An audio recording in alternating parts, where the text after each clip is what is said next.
वैसे तो कोर्ट में भीड़ ही रहती है, लेकिन अब अचानक से भीड़ के लोगों की एक आवाज आने लगी है। लोगों में जज के बारे में बहुत सुनने को मिल रहा है। अरे जल्दी जल्दी यहाँ से निकलो, शाम होते ही यहाँ पर अलग ही माहौल हो जाता है। क्या कह रही हैं बहन जी? अलग माहौल कैसा? और आप यहाँ पर किस लिए आई थी? मैं तो यहाँ पर अपने जमीन के चक्कर में आई थी। खैर वो छोड़िए, यहाँ से बस जल्दी निकलिए क्योंकि यहाँ पर खिड़की दरवाजे सब बंद होने लगते हैं 5 बजे के बाद। तभी कोर्ट में 5 बजे की घंटी बज जाती है और सारे खिड़की दरवाजे धड़ धड़ करके बंद होने लगते हैं और बाकी लोग अंदर ही फंसे रह जाते हैं। मैंने बोला था ना, देखा आपने किस तरह बंद हो गए। अब जो लोग अंदर होंगे उनका कोई ठिकाना नहीं है कि वो जिंदा वापस आएंगे भी या नहीं, इसीलिए जल्दी से जल्दी भागते हैं यहाँ से सब। हाँ, ठीक बोल रही थी, जल्द से जल्द भागना होगा यहाँ से। लेकिन जो लोग अंदर थे उन्हें अभी बहुत चीजों का सामना करना था, तभी उन लोगों को आवाज आने लगती है। अरे ये कैसी आवाज लग रही है? जैसे बहुत सारे लोग आ रहे हैं। वहाँ देखो, वहाँ कौन खड़ा है? कोर्ट की कार्रवाई तो पूरी हो गई है, फिर वो दोनों वहाँ क्या कर रहे हैं? वहाँ देखो, ऊपर ऐसा लग रहा है जैसे किसी के मंत्र में बांधकर किसी को बुला रहे हैं। कृपया कर सब लोग अपनी सीट पर बैठ जाओ, जज साहब पधार रहे हैं। मैं यहाँ से जा रहा हूँ, वैसे ही मैं परेशान हूँ। किसी और की कार्यवाही में मुझे कोई दिलचस्पी नहीं है। जैसे वो आदमी आगे बढ़ता है, धड़ाक करके उसे कोई पटक देता है, जिससे उसके सर से बहुत खून निकलने लगता है। ये क्या हो रहा है मेरे साथ?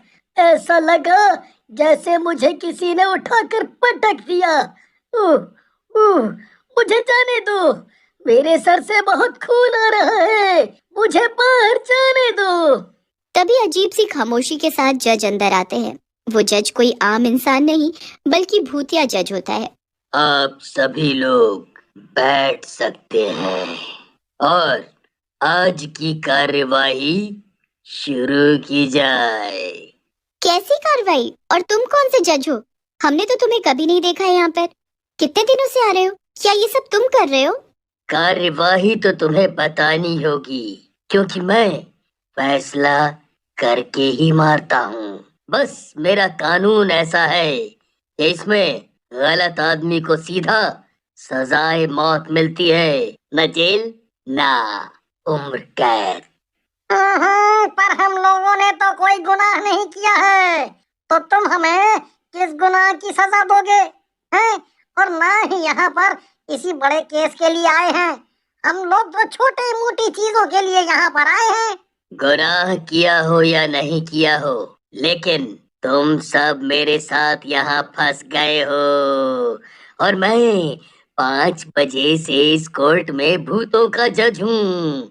या तो तुम लोग यहाँ चुपचाप बैठे सब तमाशा देखो, और किसी ने किसी तरह की चालाकी दिखाई तो मैं तुम सबको इसी तरह टांग दूंगा। मुझे नीचे उतार दो, मुझे नीचे उतार दो, मुझे माफ कर दो। मैं बैठकर पूरी कार्यवाही देखूंगा, मैं अब कुछ नहीं बोलूंगा। बस मुझे नीचे उतार दो, तुम भूतों को जो करना है करो। इसीलिए बोल रहा था कि चुपचाप बैठो, वरना तुम सब मेरी ताकत नहीं जानते हो। अब मुझे अपनी कार्यवाही करने दो। बोलो, तुम्हारी क्या समस्या है? मैं यहाँ पर वही सब सुलझाने के लिए बैठा हूँ। कोई किसी प्रकार का भी गुनाह करेगा, चाहे वो छोटा हो या बड़ा, मैं उसे दूंगा सजा। जज साहब, आज मैं यहाँ पर इसलिए आया हूँ क्योंकि जिसने मुझे मारा था वो गलती से हम लोगों के बीच आज फंस गया है। वो ऋषि है जिसने मुझे मेरी बीवी के साथ मिलकर मार डाला था। मैंने तुम्हें नहीं मारा था, ये सारा किया धरा तुम्हारी बीवी का था। उसने तुम्हें धोखा दिया था, मैं बस उसकी बातों में आ गया था और उसका गुनाह छुपाने में मदद की थी, पर मैंने तुम्हें मारा नहीं था। हाँ? ऋषि को तो सजा मिलेगी ही, क्योंकि उसने अपना जुर्म मान लिया है और उसे इस भूत की बीवी को यहाँ पर लाना होगा और उसे सजा दिलवानी होगी। ऋषि की सजा है कि तुम उसके शरीर में घुसकर उसे अपंग बना दो। आपका बहुत बहुत धन्यवाद। मैं अपनी बीवी को मारते ही मुक्त हो जाऊंगा, उससे पहले मैं इसको अपंग बना दूं। भूत ऋषि के शरीर में घुसकर उसके सारे शरीर को ऐंठ देता है, जिससे वो अपंग हो जाता है। सब लोग ये देखकर बहुत ही ज्यादा डर जाते हैं। ऋषि चिल्लाते हुए रोते हुए हवा में उछलकर जमीन पर गिर जाता है और फिर वैसे ही पड़ा रहता है। तुम ये क्या कर रहे हो? और तुम सजा देने वाले कौन होते हो? तुम तो खुद ही भूत हो, तो लोगों को सजा देने वाले कोई नहीं होते तुम। वैसे भी हम सबको मार ही डालोगे, क्योंकि तुम एक भूत हो, बस बहाने ढूंढ रहे हो। ऐसे तो ये हम सबको एक एक करके मार डालेगा। अब तक ये 4 लोगों को मार चुका है। हमें इससे बचने के लिए कुछ सोचना पड़ेगा, या इसे खत्म करने के लिए। पर विकास भाई, आप देख रहे हैं ना कि चारों ओर भूत ही भूत हैं।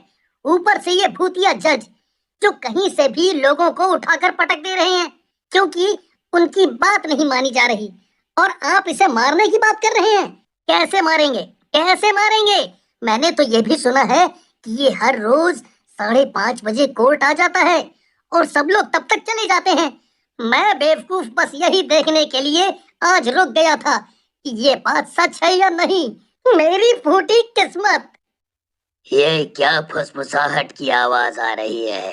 कौन बात कर रहा है मेरी कोर्ट में? मेरी कार्यवाही के दौरान कोई कुछ नहीं बोलेगा, सिर्फ मैं बोलूंगा और सजा दूंगा। आज तो बहुत ही निडर लोग आए हैं। मेरी ताकत ज्यादा लग रही है इनको डराने में। सनी, क्या तुम मेरा एक काम करोगे?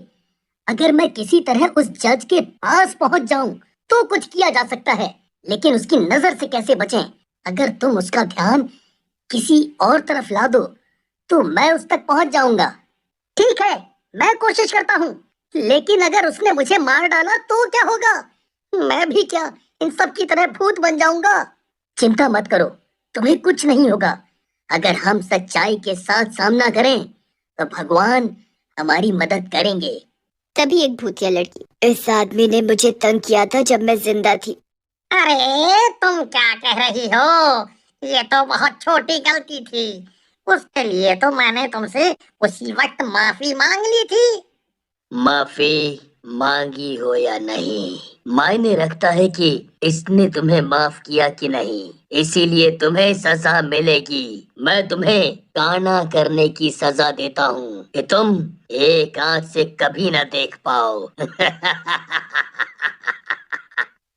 जज साहब, आप सिर्फ इंसानों को ही सजा देते हैं या फिर अगर कोई मरकर भूत बन गया और लोगों को परेशान कर रहा है तो उसको भी सजा देते हैं? मैं सभी को सजा देता हूँ, पर जो मरकर भूत ही बन गया है उसके लिए क्या सजा? क्यों? अगर कोई किसी के साथ बुरा करके मर गया तो उसे भी तो सजा मिलनी चाहिए। मरने के बाद भी नहीं तो आपका फैसला तो गलत हो जाएगा, है ना? तुमने क्या कहा? मेरा फैसला गलत हो जाएगा? मैं लोगों को गलत करने पर सजा देता हूँ। तभी चुपके से विकास जज के पीछे चला जाता है। ये लो, अगर तुम ठीक हो और सच्चे हो तो तुम्हें इस लॉकेट से कुछ नहीं होगा, लेकिन अगर तुम बुरे हो तो तुम्हें तुरंत असर पड़ जाएगा। जज के गले में लॉकेट पड़ते ही उसने सनी को छोड़ दिया और तड़पने लगा कि कोई वो लॉकेट निकाल दे। मैंने तुमसे कहा था कि अगर तुम सच्चे होगे तो ये तुम्हारा कुछ नहीं बिगाड़ पाएगा, लेकिन तुमने देख लिया कि तुम गलत फैसले ले रहे हो और तुम एक बुरे जज हो। इसीलिए अब तुम्हें खत्म होना ही होगा। जज के राख होते ही सारे भूत भी गायब हो गए और सारे खिड़की दरवाजे भी खुल गए। जो लोग घायल थे वो वैसे ही रहे। तुम लोगों ने पाप तो किया ही था, जिसकी तुम्हें सजा मिली है। इस सजा को मैं चाह कर भी कम नहीं कर सकता, पर शुक्र मनाओ कि तुम सबकी जान बच गई, और ईश्वर से मनाना कि तुम आगे से हमेशा अच्छे काम करो। एक शहर दिल्ली में रमन नाम का एक लड़का रहता था। वो शीला नाम की लड़की से बहुत प्यार करता था। एक दिन रमन और शीला एक पार्क में बैठकर बातें कर रहे होते हैं। तभी शीला रमन से कहती है, रमन, हम बहुत दिनों से एक दूसरे को जानते हैं, अब हमें शादी कर लेनी चाहिए। शीला की बात सुनकर रमन शीला से कहता है, शादी? लेकिन शीला, इतनी जल्दी? मेरा मतलब है कुछ दिन और रुक जाते हैं, फिर कर लेंगे। जल्दी क्या है? तुमको रुकना है तो रुको, मेरे घर वाले तो रुकने वाले नहीं हैं, क्योंकि उन्होंने मेरे लिए एक लड़का ढूंढ लिया है और वो मेरे घर पर सबको पसंद है। शीला की बात सुनकर रमन उदास हो जाता है और शीला से कहता है, शीला, ऐसी बातें मत करो। तुम जानती हो मैं तुमसे प्रेम करता हूँ और शादी करना चाहता हूँ। अगर तुम्हें मुझसे शादी करनी है तो कल अपने घर वालों को लेकर मेरे घर चले आओ, नहीं तो मेरे घर वाले मेरी शादी किसी और से कर देंगे और तुम मेरी शादी में वेटर का काम कर लेना, समझे? ऐसा कहकर शीला वहाँ से चली जाती है। शीला के जाने के बाद रमन सोच में पड़ जाता है। रमन पूरी रात सोच में पड़ा रहता है और सुबह होते ही तैयार होकर शीला के घर चला जाता है। शीला के माता पिता रमन को देखकर हैरान हो जाते हैं। रमन अपने और शीला के बारे में उन दोनों को बताता है, जिसे सुनकर शीला के पिता गणेश रमन से कहते हैं, देखो बेटा रमन, हमें इस शादी से कोई परेशानी नहीं है। तुम एक अच्छे लड़के लग रहे हो और जब तुम दोनों आपस में प्रेम करते हो तो हम दोनों को क्या आपत्ति है? गणेश की बात सुनकर रमन और शीला बहुत खुश हो जाते हैं। तभी गणेश दोबारा बोलते हैं, लेकिन एक बात बताओ बेटा, तुम अपनी जिंदगी का इतना बड़ा फैसला ले रहे हो, लेकिन तुम्हारे माता पिता यहाँ नहीं है, ऐसा क्यों?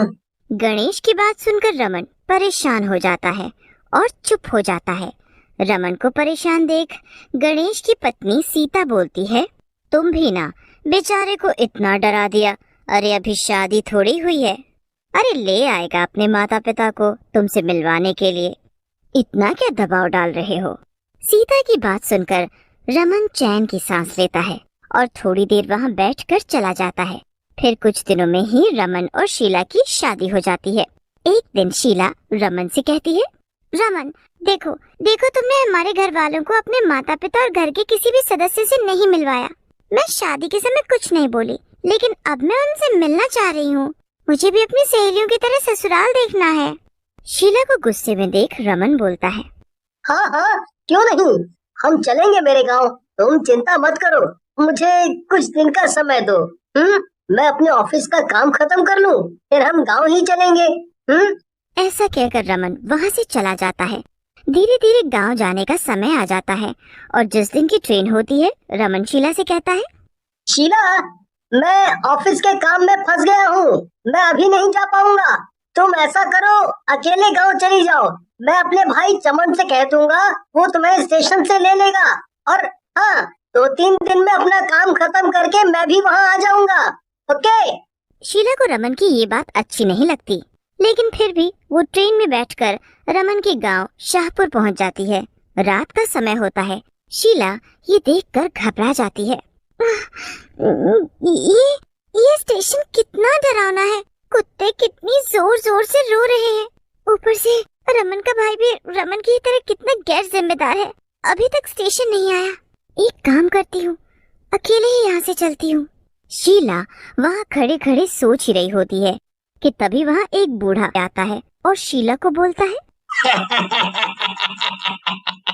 शीला बेटी, यहाँ से चली जाओ, यहाँ से चली जाओ, नहीं तो मारी जाओगी। बूढ़े की बात सुनकर शीला घबरा जाती है और स्टेशन से बाहर आ जाती है। बाहर एक तांगे वाला बैठा होता है। शीला तांगे वाले के पास जाती है और बोलती है, तांगे वाले भैया, मुझे शाहपुर जाना है, चलोगे क्या? शाहपुर का नाम सुनकर तांगे वाला डरते हुए कहता है, शाहपुर? वो भी रात में? कैसी बात कर रही हो बहन? मैं तो क्या, कोई भी वहाँ नहीं जाएगा। तांगे वाले की बात सुनकर शीला डर जाती है और बोलती है। इससे पहले तांगे वाला कुछ कहता, रमन का भाई चमन वहाँ आ जाता है। चमन की शक्ल हूबहू रमन से मिलती थी। शीला इतनी डर गई होती है कि वो चुपचाप चमन के साथ चलने लगती है। क्या हुआ भाभी, इतना डर क्यों रही हो? मैं आपका देवर चमन ही हूँ, समझी, इसलिए डरो मत। चमन की बात सुनकर शीला चमन से कहती है, चमन मैं डर नहीं रही, मैं ये सोच रही थी कि वो तांगे वाला शाहपुर के नाम से इतना घबरा क्यों रहा था। शीला की बात सुनकर चमन जोर जोर से हंसने लगता है और बोलता है, रमन भैया सही कह रहे थे कि मेरी भाभी थोड़ी शक्ति है। अरे वो इसलिए घबरा रहा होगा क्योंकि रात का समय है और क्या हो सकता है, हैं? फिर चमन और शीला घर आ जाते हैं। घर पर रमन की माँ तुलसी दरवाजे पर खड़ी होती है और शीला को देखकर खुश हो जाती है। अरे वाह, कितनी प्यारी और सुंदर है मेरी बहू, इसीलिए मेरा नालायक रमन इतना लड़ रहा था और मरा जा रहा था तुझसे शादी करने के लिए। तुलसी की बात सुनकर शीला शर्मा जाती है। ये देख तुलसी बोलती है, बहू मैंने तुम्हारे लिए खाना बनाया है, रात काफी हो गई है, खाकर सो जाओ। फिर शीला खाना खाकर अपने कमरे में सोने के लिए चली जाती है, लेकिन नई जगह होने के कारण उसे नींद नहीं आती और वो जागती रहती है। तभी उसे कुछ आवाजें सुनाई देती है। ये इतनी रात को माँ किससे बातें कर रही है, मुझे देखना चाहिए। ऐसा कहकर शीला अपने कमरे से बाहर झांकती है। शीला बाहर का नजारा देखकर घबरा जाती है। तुलसी एक चुड़ैल और दो शैतानों से बातें कर रही होती है। चुड़ैल तुलसी से बोलती है, कई दिनों बाद इस गांव में कोई शिकार आया है और तू कह रही है हम तीनों से ना खाएं? ऐसा कैसे हो सकता है भला, बता। चुड़ैल की बात सुनकर तुलसी बोलती है, चुड़ैल जी वो मेरी बहू है, इस गांव में नहीं आई है, उसे कुछ मत कहो, अगर मारना है तो मुझे मार डालो, वैसे भी तुम एक एक करके मेरे सब घर वालों को मार चुकी हो। तुलसी की बात सुनकर चुड़ैल बोलती है, तुझे मारकर हमें क्या मिलेगा तुलसी, मुझे तो तेरी बहू और बेटे को मारकर खाना है। दोनों का नरम नरम मांस। चुड़ैल की बात सुनकर शैतान भी हंसने लगते हैं और बोलते हैं, सही कह रही हो चुड़ैल जी, इसकी बहू और बेटे का मांस खाकर तो मजा ही आ जाएगा। तुम चिंता मत करो मेरे भूखे शैतानों, बहुत जल्दी इसकी बहू और फिर इसके बेटे का नरम मांस तुम्हें खिलाऊंगी। ऐसा कहकर चुड़ैल और दोनों शैतान वहाँ से चले जाते हैं। शीला ये सब देखकर घबरा जाती है और अगले दिन सुबह ही वहाँ से जाने का निर्णय कर लेती है।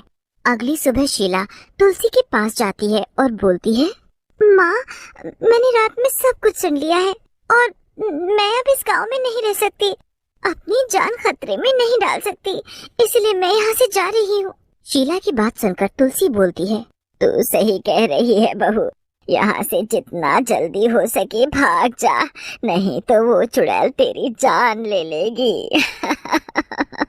शीला को कुछ भी समझ नहीं आ रहा होता। चमन और उसके परिवार वाले शीला से बातें कर रहे होते हैं कि तभी वहाँ चुड़ैल आ जाती है और बोलती है, तुम लोग इतनी सुंदर लड़की को मुझसे दूर भगा रहे हो, अरे ये कहीं नहीं जा पाएगी और इसकी मौत मेरे और मेरे शैतानों के हाथों लिखी है। हाँ। ऐसा कहकर चुड़ैल शीला की तरफ बढ़ने लगती है, लेकिन तुलसी बीच में आ जाती है और चुड़ैल से बोलती है, चुड़ैल तू मेरे पूरे परिवार को मार कर खा गई, लेकिन मैं तुझे मेरी बहू की जान नहीं लेने दूंगी। ऐसा कहकर तुलसी चुड़ैल को पकड़ लेती है और शीला से वहाँ से जाने को कहती है, लेकिन शीला बोलती है, माँ तुमने मुझे अपनी बेटी की तरह प्यार दिया है, मैं तुम्हें छोड़कर कहीं नहीं जाऊंगी, चाहे मेरी जान ही चली जाए। शीला वहीं खड़ी हो जाती है। शैतान और चुड़ैल शीला की तरफ बढ़ने लगते हैं। जैसे ही शैतान शीला की तरफ बढ़ता है, वहाँ रमन आ जाता है, लेकिन चुड़ैल इससे पहले कुछ करती, रमन चुड़ैल और शैतान के ऊपर भी पवित्र गंगा जल डाल देता है।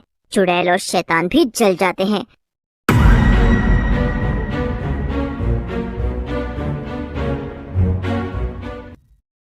मरियम एक कंप्लेन दर्ज करवाने के लिए डिटेक्टिव मेहुल के पास जाती है। मरियम मेहुल को बताती है मॉर्निंग में वो बुटीक शॉप गई थी, एक चोर उसका मोबाइल चुरा के फरार हो जाता है और वो अपने मोबाइल के लिए बहुत परेशान है। मेहुल मरियम की पूरी बात सुनने के बाद बुटीक शॉप जाता है और इन्वेस्टिगेशन करके 3 पीपल्स को सस्पेक्ट करता है, जिसमें एक गार्ड और 2 वहाँ के एम्प्लॉइज मौजूद हैं। मेहुल तीनों सस्पेक्ट के मोबाइल फोन को चेक करता है और मोबाइल फोन देखने के बाद समझ जाता है इन तीनों में से वो चोर कौन है। दोस्तों, क्या आप इन तीनों के मोबाइल को देख के बता सकते हो इन तीनों में से किसने मरियम का मोबाइल चुराया? सोचिए और अपना जवाब कमेंट में बताइए। इन तीनों में से चोर ऑप्शन बी है। ऑप्शन बी के मोबाइल पे जो तस्वीर लगी हुई है वही तस्वीर मरियम के डॉग की है। दोस्तों, क्या आपने भी ऑप्शन बी सिलेक्ट किया था?